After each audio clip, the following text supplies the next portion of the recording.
home. We are WNST, AM 1570, Towson, Baltimore, and Baltimore Positive. We are not in the studio. We are in one of my favorite places, the BMA. We're right down here in beautiful Homewood, the Homewood, as we would say, next to Johns Hopkins. We're at Gertrude's at the BMA. It's all brought to you by our friends at the Maryland Lottery. I have Raven scratch-offs to give away. I only have a handful of these left. I'm going to run out of these by the time we get to Fadley's next week, and then on to Amici's. And don't tell me they don't have a crab cake. I know they don't have a crab cake at Amici's, but we're doing a crab cake tour there anyway because it's great and it's the holidays. And then on the 18th will be at Costas for the real celebration, the final celebration in Dundalk of the Maryland Crab Cake Tour. Also brought to you by friends at Jiffy Lube Multi-Care. We're out. We had a great time at Coco's. Kicked things off over there with some eggnog. I had Mike Rosigliano. Nick the Greek Seropolis came out and hung out with us a little bit. Also had our friends from I smelled the coffee at Zeke's with Thomas Rhodes. But this is my lifer friend. He's sort of a crazy uncle to me.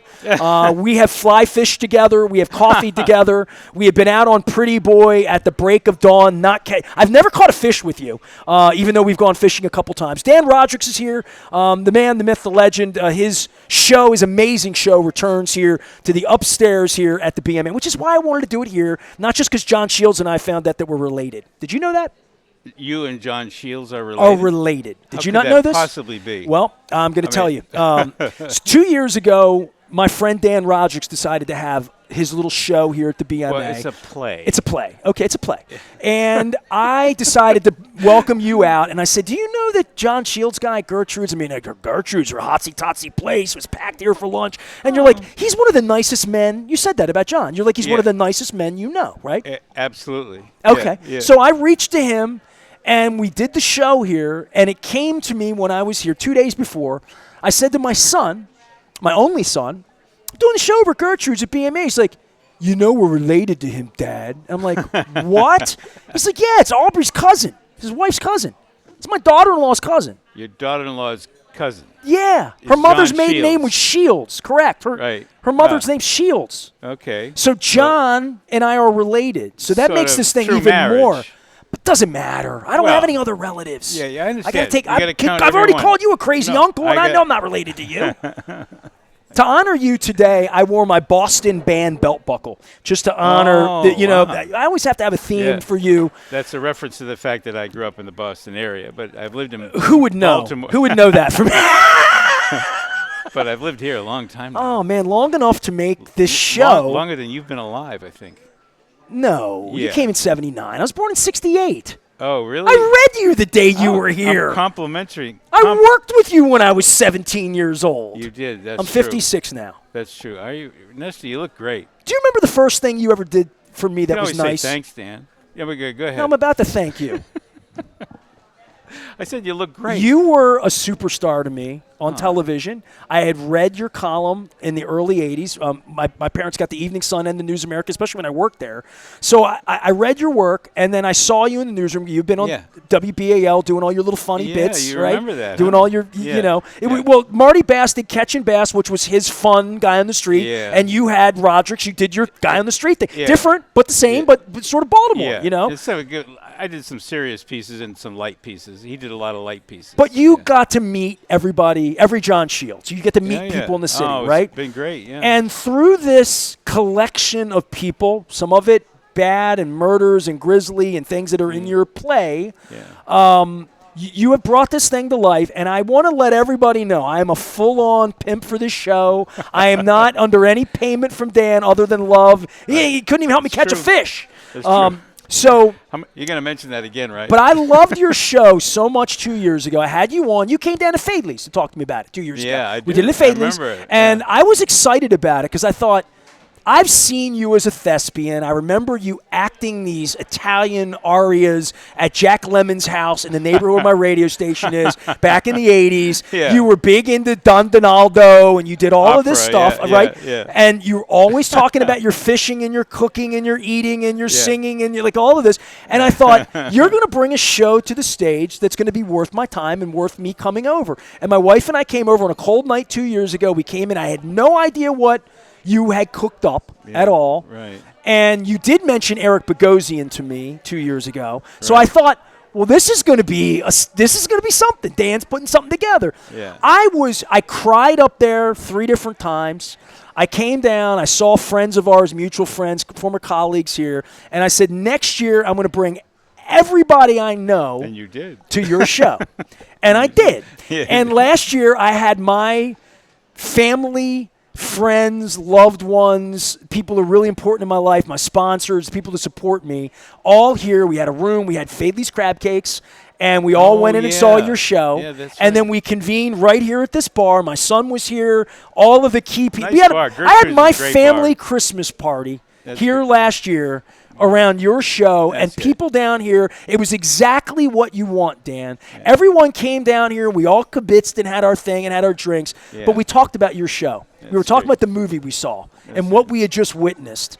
And you've moved me to the 3rd time that I've dragged your ass back out to the BMA. You're going to be living here for the next month. Tell everybody about your show, because you've added some scenes, and you've been kind enough to invite me out. And I wasn't going to come take up a seat for somebody else, but you get extra scenes now.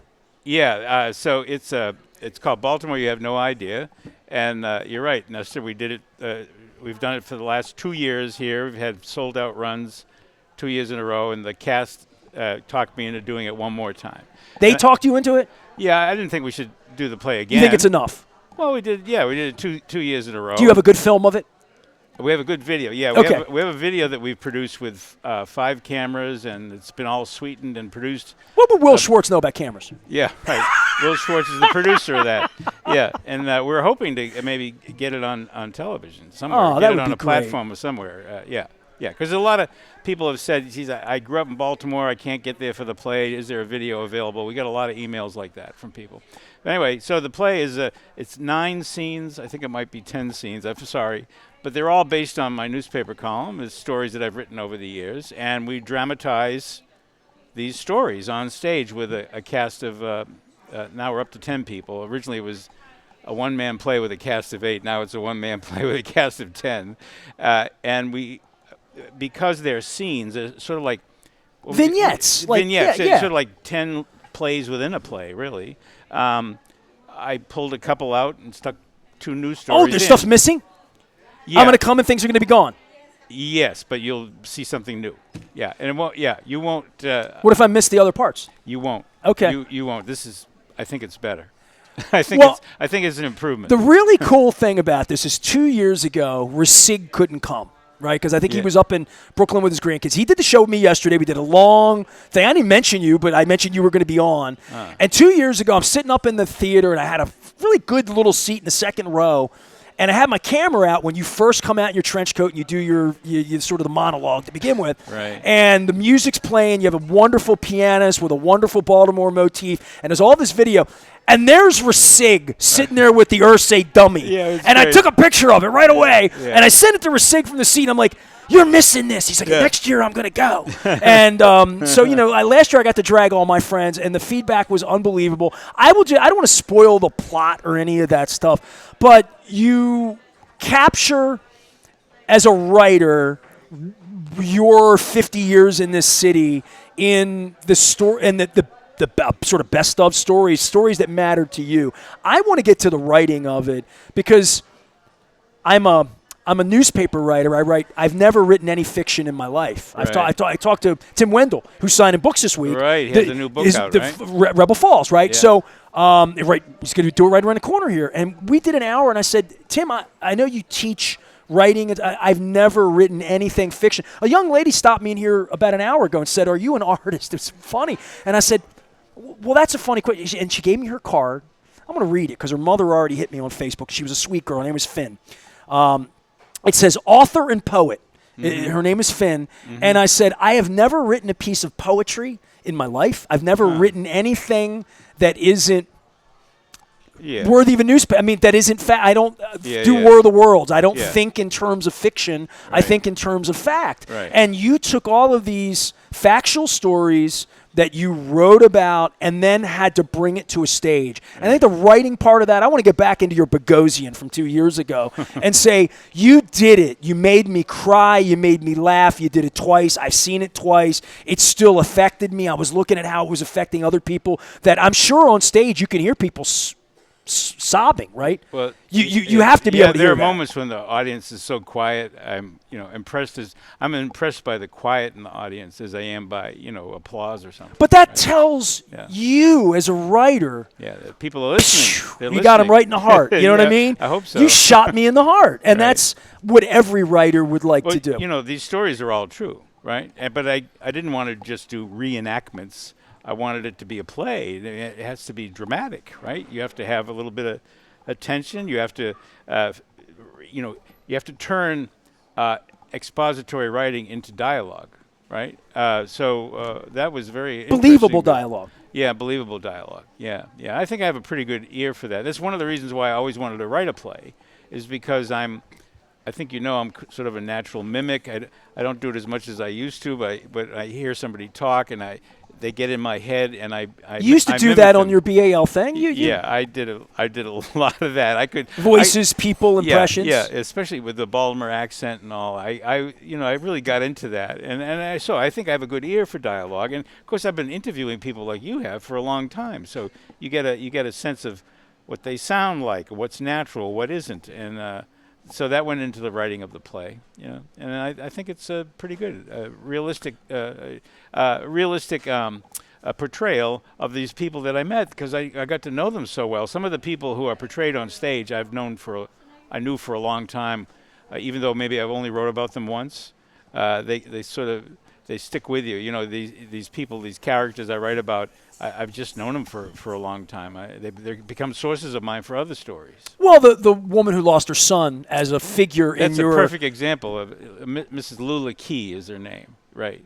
And that speaks to the relationship that can develop between a person and a reporter Trust. or a columnist. Yeah, trust. I have a story to tell, and a lot of the times we just parachute into stories, right? We come in and you're sent out on an assignment or a court case or something like that, and You're late to the game, right? You got a lot of catching up to do. Yeah, and you don't have time to interview everybody, talk to everybody. And you're really like a cop, Joe Friday. Write the facts just give me down. the facts. Right. Just the facts, man. But there's some people, over time, you get to know, you care about them, they care about you. It was kind of a cool thing about Baltimore is, I got to know so many people. Like I say, maybe I wrote about them one time. Maybe I never wrote about them at all. But you develop a relationship. That's how you develop sources. That's how you get stories. Well, that's why I hope people listen to me 33 years in. I meet Yeah. somebody out and say, "Hi, I'm Nestor. I do sports. I do other stuff. Yeah. I have a radio. I have a web. I have a follow me. Come by. Yeah. And be a part of what I do to support Right. the places like Gertrude's that we're having crab cakes and good Right. local people. And I think there's a sense of community here." That I fly into other places and feel other places that is really heartening to me. And I saw that even on Wednesday when I invited Mike Rosigliano, Nick the Greek, and Thomas from Zeke's Coffee in Lauraville over to Marcella's place. Yeah. And they're like, "Oh, yeah, I was here in 1985, and I had my crab cakes here. I brought my family up on Fridays." And like everybody, it's Baltimore in that way. In the way that I'm related to John Shields. It is Baltimore, isn't it? Yeah. But your story and this city, there is a uniqueness about this that's you don't have in Dallas or Albuquerque or Phoenix or places that don't have this infrastructure of community, of immigrants, of this funny accent, of stoops, of all of these things that are indigenous to Baltimore and really unique to Baltimore. Yeah. So anyway, I'll tell you what else is unique is a newspaper guy doing a play. I mean, I can't find anybody else who've done that. And if you're a newspaper columnist long enough, you accumulate so many stories. It seems like a gold mine. Really. When did you get the idea to do this? To go back and tap into it, and you mentioned Eric Bogosian a couple of times. That was 35 years ago. Yeah, and people might have seen him on Billions, or he's been on some TV shows, but he's not as prominent on tour as he was when he was younger. He could stand on stage and do the voices and characters of 20 different people. Just one man on stage and transition from one to another. No props either. He had fake props. It's just him. Yeah. Or he'd smoke a cigarette on stage sometimes. And he'd imitate a sewer worker in New York City next to a homeless guy, next to a rock star, next to a Hollywood agent. And he would talk to himself. He would do both characters sometimes. He could do that too, yeah. And I saw him at center stage, and he's out there in a leather jacket and just going from one character to another. It was really amazing. He was great. He was really great. So I thought, well, I could do that. Took you 35 years to do it. Yeah. But then I thought about doing a one-man show, standing on stage and telling stories. I mean, I got a lot of stories, but you chickened out? I chickened out. Yeah. I thought it would be more interesting to bring men and women on stage, actors, to portray the people that I'm talking about. And so I'd interact with them again, sort of interview them again right there on stage in front of everybody. So that's kind of what happens. New scenes. You going to give me any spoiler or no? Well, there was one scene in the original play that involved a caricature, not a real person. Okay. And that was Boss Polyester. Oh yeah, of course. I know him in the real world. Yes. New York had Boss Tweed. Baltimore had Boss Polyester. This is on a segment on political corruption, but he's a caricature. And then I kept thinking about it. I said, everybody else in the play is real, and the audience is sitting there, and these are real stories. I don't make them up. That's going to be the name of another play that I write, Baltimore. You don't have to make it up. So I thought, well, I'm going to do away with the caricature and insert a real character who was really funny and interesting and eccentric and involved in politics.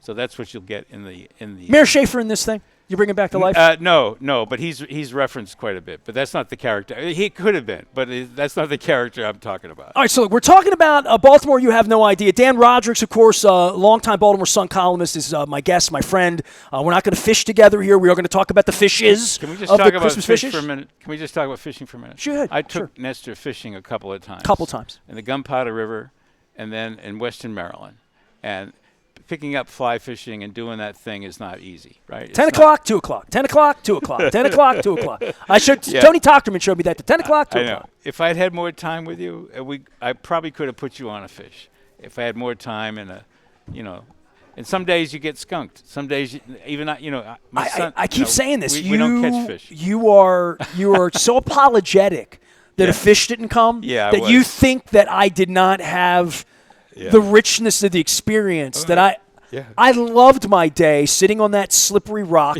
scared to death, trying not to fall. Trying not to fall. Yeah. And as you know, my wife had a great time. She did great.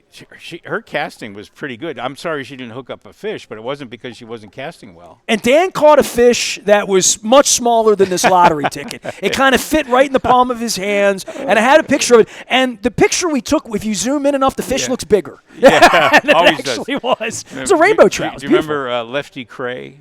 Well, famous you and I have fisherman. talked about Lefty Cray, and I do remember Lefty Cray, and I turned down a chance to fly fish with Lefty. Oh, my God. That would be like. But I went with you, so it's next best thing. Yeah, to batting practice with Ted Williams. That's what that would have been like. But anyway, his idea was, and he wrote this in the Baltimore Sun in his outdoors column, that when you ever take a picture of fish, make sure you hold it really close to the camera.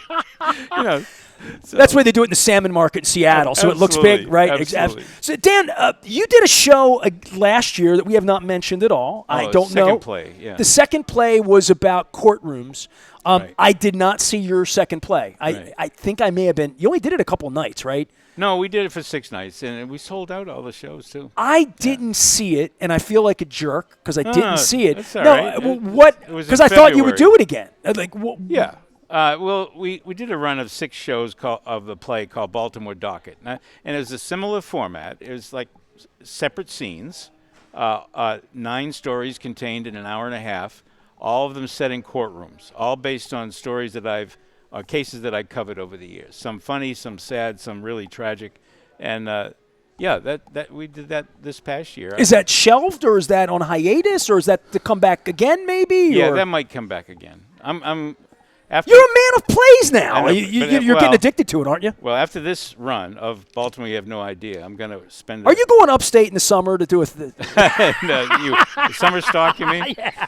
No, I'm going to spend the time in the coming year working on a third play, and it involves the Baltimore Orioles in the year 1966, the year that they won the World Series. I know a shortstop that played on that team. I know you do. So that's what the play is about. It's not just about the Orioles. It's about the city in that year that the Orioles won the World Series. Why that? because the more I've looked into it, I've done a lot of research on what was going on in the city. It wasn't just baseball. Of course, it was the first time the Orioles won the World Series. Frank Robinson came over, of course, from Cincinnati and joined Brooks here, and they had a great run. They had a great Some would say Hall of Famer Luis Aparicio joined the team from Chicago and created a spark. Some would say that. Yes, yeah, you could. Some would add that. Well, you could add that. By the way, I looked up Boog Powell's stats from 1970 this morning. He was a hell of a. He I mean, was. I saw a picture from the Yeah. 1970 clubhouse, and it had Don Buford. It had Terry Crowley, who I saw 2 weeks ago up at Greenmount Station, in it. Very young Terry Crowley, and they're holding the trophy. Marcelino Lopez was in. No Chico Simone. But I looked at it, and I was trying to identify all the people, and I looked at the stats, and I'm like, damn, Boog Powell was good. He had a great year. He had a great year. Yeah. And he was on the 66 team, too, of Sure. course. And I've interviewed him for this play. But the city had all kinds of things going on politically in the state of Maryland. The gubernatorial election of that year was full of – the whole thing is full of racial tension. Of course.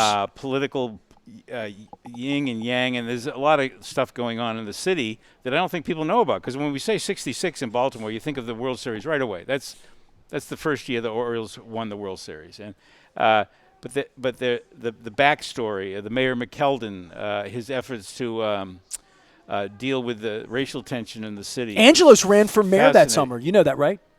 Angelos ran for mayor in those years. In the early 60s, he ran twice. Yeah, I know he ran. I was trying to think of what year that was. There was not a 60, 64, I think is what it was. Yeah. Or because- 64, 68, because like that, yes. 66 was not a city election. It was a state election. Correct. For Okay. governor, yeah. And that's so anyway, that's what I'm working on for the coming year. That'll be a play in 26, I hope. Why did that come to you, of all the things? You just think that was a pivotal moment? Well, I just started looking into it a little bit more. I got the idea of a story about baseball, about Frank and Brooks coming together. I thought, that could be some material for a play there. Let me read. And there's been a few books written about that year, that team, that also references what was going on in the city at the time and the whole state, really. I have a play title, Mr. Robinson's. Mr. Robinson's. Okay, just go. Neighborhood. Go ahead. Go ahead. Yeah. So anyway, so I started with the baseball idea, and then I realized that the baseball is sort of the leitmotif through this whole story about the politics and race, white flight. And McKeldin is kind of the hero in this because he was a very progressive Republican mayor who, with Jerry Hoffberger, found a place for Frank Robinson to live in Baltimore. White realtors wouldn't show his wife a house in a white neighborhood. There were all kinds of things going on. I don't want to give too much of it away because I got to write a play about it yet. But there's good material there for a story on stage. But not a one-man. No. Okay. This would be this might be a 2-act play rather than a 1-act play. This might be go a little deeper than what I've done here already. Dan Rodricks is our guest of the Baltimore Sun of Baltimore. You have no idea. And we're over here at the BMA. We're at Gertrude's. It's a little quiet because it was packed in here at lunch, and then it gets quiet again. It's packed at dinner. Yeah. So I'm trying to sneak it in here and bring Dan down. It's all brought to you by friends at the Maryland Lottery. Have Raven scratch-offs to give away. John Shields, my cousin by marriage, is going to come by with some food a little later on. And we'll make this a real crab cake tour. Even though they have a vegan crab cake here, it's delicious. Check it out. It's like a zucchini thing. I had it. It's good. It's delicious. Yeah. Surprisingly good, Yeah. yeah. Well, Odette Ramos, a councilwoman, had told me that they have such a thing here. Yeah. And there are a couple of vegan and a couple of shellfish intolerant electeds who had all said, hey, Gertrude's has something like a crab cake. The Land of Kush or House of Kush has that as well, has a vegan crab cake. So there's a couple places you could do that. The play part of and I want to get to the city and politics and try get all that, but I want to get into your head about where you are in life. I think I've told you this, and I said this to Mark Hyman this week when I had him on about sports journalism. My dad died really pissed at me back in 1992 because he thought I was going to leave the Baltimore Sun with a gold watch. My dad was of that era, 1919, all that. And my dad had dementia at the end, but he was mad at me because I took the buyout at the Sun in 1992 when I went on my pathway in life. Wow. And thinking at that time in my life that I did walk away from a gold watch. I thought at that point there would be a Baltimore Sun, there would be a newspaper. It would be bigger and better than it ever was because how could it not be? Classified ads would still be, it's the way you think. We all thought that way. Yeah. And then there's this next thing in life, and I'm asking this as a friend, right? I'm 56. I've done this for 33 years. My documentary came out. There's nothing left for me to do. I've been to 27 Super Bowls. I've had 2 parades. No, but in the sports journal, in what? Right. Nothing left for you to do as a newspaper columnist, Dan. I mean, you've been doing. Maybe you could write another column, but you can't. Unless you bring down the next mayor. I don't know. I don't know from a journalism standpoint. But there comes a point where you're like, all right. Always wanted to write a play. You inspire me, and I don't know you don't like it when I get all familial with you. But I'm wondering. I mean, I've done Baltimore Positive, right? And people think of me as a radio guy, and I'm still 33 years in it. I don't think of myself as a radio guy at all. I think of myself as a writer. That's how I would identify myself as a writer. But I'm wondering what my next act is going to be at 56. You're a couple years older than me, and you found this play thing. Not getting wealthy on making plays, but I see this step in you that you wouldn't have if you didn't have this in your life right now. Specifically with take over your newspaper and where newspapers are. But you've moved into this space that you've always wanted to move. Yeah. And I find that because you fish, you have a real life, you cook, you have things you love that keep you happy. I want to keep writing and creating too. I don't. Some people leave a newspaper, they retire, they don't want to write anymore. They're done. They're done. And I don't feel like I'm done. I have more to say, more I want to write. And I really like this forum of playwriting. And you're great at it. So, well, I'm working at it. So, yeah, I think the next one is going to be really important to me because I want to do a full, maybe 2-act, like I said, a 2-act play with where I'm not in it. Oh, the 66 Oriole thing. I may not be in it. I may not be in it. I don't know that I have to be in every play that I write, right? So, there may You're not Spike Lee? No. I don't have to be a narrator or Quentin Tarantino who shows up in his movies. I don't need to do that. You can do a cameo. Yeah, maybe. But anyway, sure. I mean, this is really important. I'm probably headed for retirement, from the sun. I've been there a long time. And, this is going to give me something to do, not just something to do to stay busy, but to create something new, I have that. That's beautiful, dude. That's great. I have like 4 ideas for plays. 4 ideas. One of them involves a crab house. 4 women who take over an abandoned crab house and compete with 2 other crab houses on the same corner. And it's called Steamed Females. That's the working title. Steamed Females. So that's one of, that's down the road. That'll be a comedy. So what we're doing right now with Dan Rodricks is he's giving me the pitch. Yeah. You're pitching me all this. What's a good idea? But I think there is a point where whether it's a good idea, and I deal with this every day of my life. Like I unearthed all these old music interviews that I did at the Sun, Hall of Famers, deceased Hall of Famers, all that. But I have all these archives in the same way John Eisenberg has unearthed his Oriole interviews, right? Recorded? All recorded, all from the David Bowie, Billy Joel. On cassette? On micro. Mini cassette. Little Radio Shack. Yeah, I had one of little those. Guys, right? What's the quality like? Phenomenal. I got it off of. Well, I had the Linda Tripp button. So, this is fun because you work at the Baltimore Sun. Van Halen? Did you interview Van Halen? I did Alex Van Halen, yes. Did you really? In 1986 on the 5150 tour. Wow. So, I had, when my wife got sick, I had a cummerbund box that had all the micro cassettes in it. Probably 60 cassettes. A cummerbund box. Cummerbund box. The box would have a cummerbund and a tie. It has S. Hiken right on the top of it, all right? It's like one of your plays. So it had all of my tapes in it. When my wife got sick, I was, afraid she was going to die, all that. She's down at the hospital. It was a lot of time on her hands. She spent 155 nights in the hospital fighting 2 transplants. But during that period of time, the little cassette thing had batteries in it, 2 AA batteries, and it had a laptop just like this and a cord. And I just not transcribed. I turned it from a tape into an MP3. Oh, wow. You have files. So I took all of that and I made it real about 10 years ago of the current Rock and Roll Hall of Famers. Since then, 12 years later, Joan Jett, Debbie Harry, people that I've interviewed have gone into the Hall of Fame. So I've redone it, but this is the best part. And I taught John Eisenberg this. Tapes, when you have them now, there's a thing called otter transcription.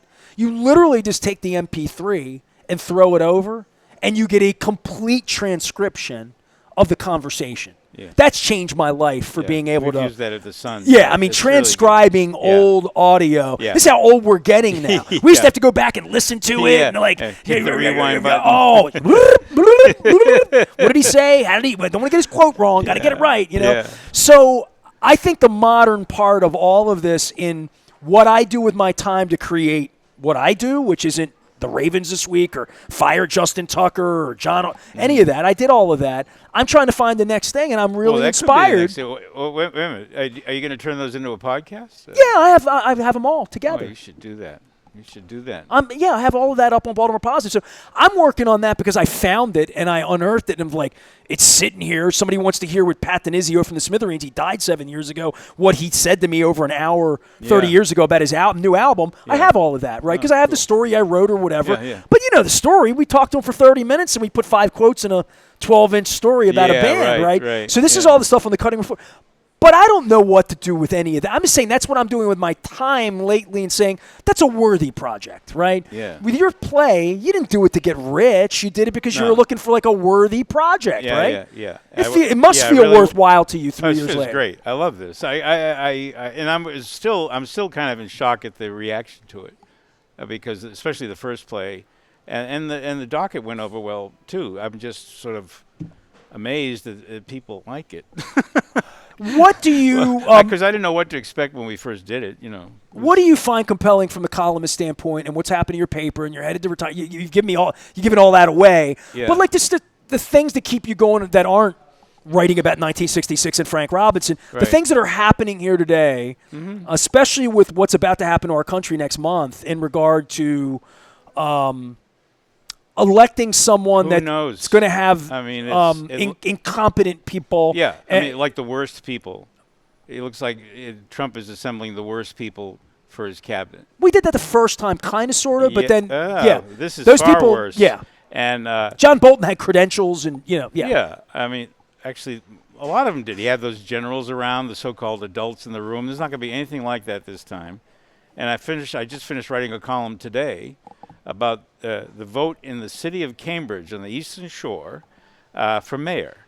The people in Cambridge voted for a mayor who was not her opponent, who had been convicted of revenge porn just a couple of years ago, and decided he had pleaded guilty to 50 counts of revenge porn as mayor of Cambridge. And he resigned, but he decided he's going to run again. So, okay. Time heals all wounds. Oh, yeah, right, in 2 years, right? Right. Yeah. So the people... He's reformed. So the people in Cambridge said, no, we're going to vote for this city council president, this woman here, a black woman. She's now the mayor of Cambridge. And so they rejected this guy who brought shame to the community and broke the trust of the public, even though he was contrite and all that, which Trump has never been. But I said, I'm going to applaud these people for drawing a line here and saying, no, we're not going to reward bad behavior and make you mayor again. How Republican is Cambridge? I don't think it is. I'm not sure. Well, I'm just wondering how a black female Democratic woman can get elected in Cambridge. Because we had a black Democratic woman that couldn't become the president of the United States. Right. And I had grave concerns about that the minute that she was given the nomination, essentially. I know. And all my independent people freaked out saying, come on, you're Democrats, have a race, have a primary. I just applaud the people of Cambridge for doing something the nation didn't do, which is reject a lawbreaker, reject the idea of giving a lawbreaker a public office again, which, so millions of people decide they're okay with that. It would be unthinkable for your parents and my parents who lived through World War I and World War II to do that. Yeah.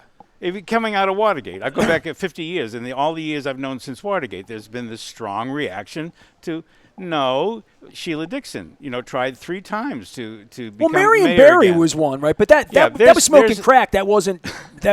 There's exceptions to this, right? There are a few exceptions, but not many. Mostly people reject felons who come out of prison, even though they want to have a job and they're earnest about getting a job. A lot of them can't get jobs because people reject that idea that I can never trust you again. It takes years for people to restore trust in others. So when it comes to public life, to make the president of the United States a man who's been through who's done what Trump did, I don't know. I'm still in shock about it. I'm in shock. I'm still in. Yeah, I don't understand my own country. I haven't talked about it with almost anyone. Not even my wife so much, but this is one of the first, because I respect you Same so here. much. I haven't talked about it very much. I can't I'm trying to process where this is going as an FCC license holder, as a journalist, as Hispanic, as someone that has already been castigated as a media member by Chad Steele and Greg Bader, and just said, you see Nestor out, treat him like he's not really a journalist anymore. Don't let him in. You know, I've had all this happen, and I'm thinking, where is this going to go when this is institutionalized for anyone who's marginalized and anyone who does the work we do, which is journalists? You know, I got thrown off of Twitter. He's called us the enemy of the people already, right? Well, I've got thrown off of Twitter, and I had a potential client, guy selling pizza, ask me, why did you get thrown off of Twitter? I got thrown off of Twitter about 3 weeks after the madman from South Africa, who's going to be the vice president apparently, got control of X, right? And I got thrown off, and I couldn't figure out why, but my first word defining what I am, Nestor Aparicio, Twitter, journalist, I got just thrown off. I just literally, and when I appealed to get back on, there was nobody to. Everybody quit at Twitter. Remember the day he went into Twitter, 80% of their infrastructure just said, gone. He laid him off. A lot of them just quit. Yeah. A lot of them quit because they knew he was going to turn it into. You're on Twitter. You know, I mean, the algorithm. No, not anymore. It completely disrupted the world's newspaper, kind of is what it was. And it was this $48 billion takeover of this thing that had no funding, using this incredible mass of money to just destabilize information. And what's he doing now? He's sort of like a billionaire who's committing anarchy, basically, causing chaos, right? Yeah. He knows what he's doing. I don't know why. What's the end game? It's like Steve Bannon has influenced all these people. Just blow it all up. Kash Patel says he's going to turn the FBI upside down. Why? What's wrong with the FBI? What is it about the FBI you don't like? They do a pretty damn good job, the FBI that I see here in the Baltimore region, day in and day out. The U.S. Attorney's Office here, they indict people who commit crimes. The FBI helps them. The DEA's there. I don't know. What's the problem? What needs to be blown up? So anyway, that's where we are now. There's a lot of talk, and it's a lot of bluster, maybe. I don't know. What's he going to get away with? That's going to be the question. Yeah, there's a lot the executive can get away with, right? There's some things he can't get away with because there's this thing called the Senate and there's a thing called courts. And there is some possibility that some in the Senate will stand up to him and some of the courts will say, no, you can't do that. But I don't know. It's no way to push a country forward. Absolutely not. It's not. There's nothing photo about. What's the end game? I don't understand. This looks like a lot of chaos and anarchy to me. Like, what do you hope to gain here? I think billionaires probably like it. However, destabilization is not something Wall Street likes. It's not something most economists advise us to have. Is an unstable, rocky economy. Well, there's no plan to fix the cities. There's just a plan to defecate upon them. That's really. Oh, you mean the urban policy, Republican urban policy? Is that what you're talking about? That is what I'm talking about. It doesn't exist. And I think that's the thing that concerns me the most. Oh, yeah, well. For anyone who lives near a city. And also the last time around, we did have a plague the last time around that was denied, lied about. I mean, he lied to every citizen about a plague. Yeah, be over by springtime, he said. Yeah. Lied to every citizen about an insurrection, about so I can't get my head back into that until next month. But once I get my head into that, I don't know how we get out of it, especially from an election standpoint where they tried to turn the post office upside down 4 years ago to turn the election. They've tried to turn Twitter upside down to turn the election. They tried to turn Facebook upside down. The Chinese and the Russians were involved in that 8 years ago. So I don't – this friendship with Putin, I like – Oh, my God. I don't know. What concerns me is how does it turn around? The people – millions of people voted for this guy, given who he is. I don't have to go through all of that. You understand it. It's my point about the people in Cambridge voting to say, no, we're not going to reward bad behavior, when the nation just did, right? So how do you turn that back where people say, we're going to have some standards here. We are not going to put back in public life people who commit crimes, who commit political corruption, even if they're contrite. But the people don't believe he committed the crimes. That's the issue. That's the magic trick. So the real problem you've touched on, the real problem is that we can't agree on what the truth What is. a fact is. Yeah, what a fact is, what the truth is. You know, you argue a fact with people and they say that's your opinion. I said, no, really, it's not an opinion. This is a fact right here. And they don't. But this does believe speak it. to and I spoke to Mark I've Hyman never seen about this. anything like that before. Well, for me, I was so blessed as a 56-year-old, and you know, I'll use the word I always use. Y'all were bullshit detectors for me. Every editor I ever had, every boss I ever had. I'm a 15-year-old kid. I come into the newsroom. I'm trying to get a job, keep a job, have a reputation, put my name on something, my byline. My name, by Nestor Aparicio, News American correspondent. My father would cut that out of the newspaper and put it in his wallet. He was My name, proud of you, yeah. my name was on that. Yeah. What What did you say about bullshit detector? I'm glad you mentioned that because I have a thing about bullshit. Every editor Yeah. and grown-up and teacher that I had became a bullshit detector for me. So this is what I want to say. I say this about Trump and Trump followers. People generally pride themselves in having a good bullshit detector, right? You don't want to be conned. You don't want to. You're not going to get over on me. You don't want to be filched out of money, right? Yeah, you're not going to get over on me. Why they've accepted all these lies from Trump, I just don't get it. What happened to your bullshit detectors? What that was what I gained as a very, very and part of that street Dundalk, right? Yeah. Part of that street growing up in a city. Part of that really was having a notebook and standing literally in front of a lot of coaches in my life. Are you being honest? Because what I just saw out on the ice, out on the field, are you being honest with me? I was just in the locker room talking to the player. Are you being honest with me? Right. I've lost all that with the Ravens. I mean, John Harbaugh sits there at the podium and lies most of the time. So, and I don't know how when they say it, you quote it and write it, and therefore that is it. Yeah. All that being said, the Fox News crowd reminds me of a bunch of people that just didn't read a newspaper when they were a kid. They didn't have the ability to tell fact from fiction, see credibility versus not credibility, Maybe. or know But the you know difference what? between the National Enquirer on the way out of the checkout stand. I think they know better.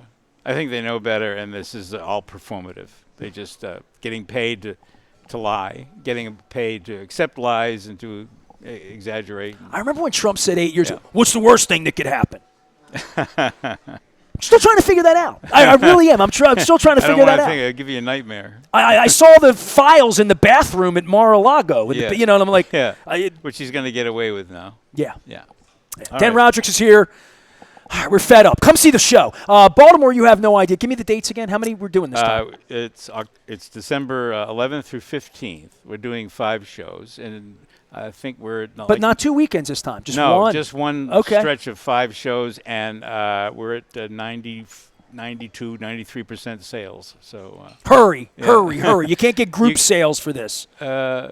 No. Well, I don't know. I'd have to go look. I did group sales last year, so it's getting late. But what's the website so everybody can find it? YouHaveNoIdea.org.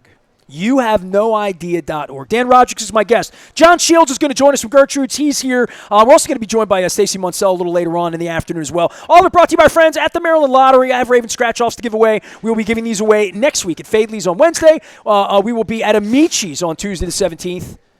You're laughing because they don't have a crab cake. It's crab cake tour. You're just amazing. It's all brought to you by Jiffy Lube Multi-Care as well. I do this professionally. At least I try to. I know. Dan's going to hang out. We're going to stop talking politics, and we're going to talk about your absolute second favorite thing behind journalism, which is food. Yeah. I want to talk about fishes and Christmas and tradition. We're going to do the sauerkraut and kielbasa thing the proper way here. Oh, my God. We're going to talk about peppers and onions with eggs. Oh, okay. No, peppers and eggs. Peppers and eggs. Peppers and eggs sub. You want to talk about peppers and eggs? We're going to talk about that. It's one of my favorite. That's your official. It's the official That's sandwich what I do to make him hang around is talk Okay. about his favorite things. All right. Dan Rodricks is here. We're Gertrude's at the BMA. Stay with us. We're Baltimore Positive.